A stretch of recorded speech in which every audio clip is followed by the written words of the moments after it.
Dap mga idolo, ang topic natin ngayon is kung bakit merong vacuum sa steam line natin sa tuwing nag-isolate tayo.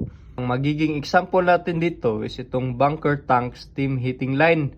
Kasi itong linyada na to, mahaba to So usually sa mga barko, makikita nating linyada na to dun sa mga passageway. So ganito yung process niya. So galing sa boiler, yung steam, di ba? So meron tayong steam inlet valve dito. Tapos, pupunta na yan sa mga storage tank, sa mga heating coil ng storage tank natin. So, sa drawing natin na to, is isa lang yung example natin. So, sa boiler, galing sa boiler, yung steam, dito sa, papasok sa inlet valve, pupunta dito. So, each storage tank, meron niyang mga manual valve. Tsaka, meron din niyang automatic regulator. Tapos, yung steam, papasok sa heating coil. So, yung purpose ng heating coil natin is pinapanatili niyang mainit yung storage tank natin, yung fuel sa loob ng storage tank natin. So pagtapos niyang dumaan sa heating coil, meron muna yung steam trap. So dito hindi niya hinayaan na steam yung babalik. So kailangan tubig lang talaga, no. So dito meron yang isang valvula, condensate valve, tapos babalik na yan dito sa cascade tank dito. Ulitin ko itong linyada na to is makikita natin yan sa passageway. And most of the cases, kapag nasa malamig tayo, yung gasket sa mga flanges dito is nasisira, nagli-leak, di ba? So dito may mga flanges yan. Diyan, nagkukonekta sa pipe, di ba? So let's say itong flange na to is nagli-leak. So kailangan nating i-isolate, di ba? So sa pag-isolate, madali lang din.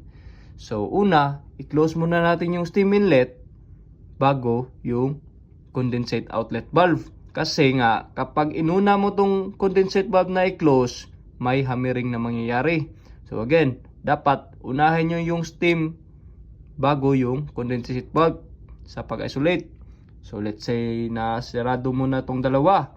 Ang next na mangyayari dyan is yung linyada na to is magiging malamig, di ba? Kasi wala nang steam eh.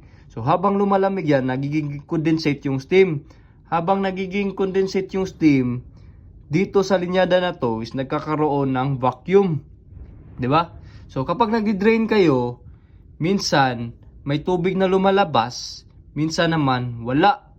So yan, mag-ingat kayo sa mga ganyan. Kasi yung steam nga, trydor, di mo alam sa isip mo na wala nang tubig. Pero yun pala, under vacuum pa yung linyada. Kaya yung kadalasan, yan yung nagiging cause ng accident. Summarize ko lang mga dula. Again, yung vacuum nakikreate dahil yan sa pag-condensate ng steam sa linyada natin. So, yung steam nagiging condensate at the same time nagkikreate ng vacuum. So, yan yung sagot dyan. So, that's it guys. Bye-bye!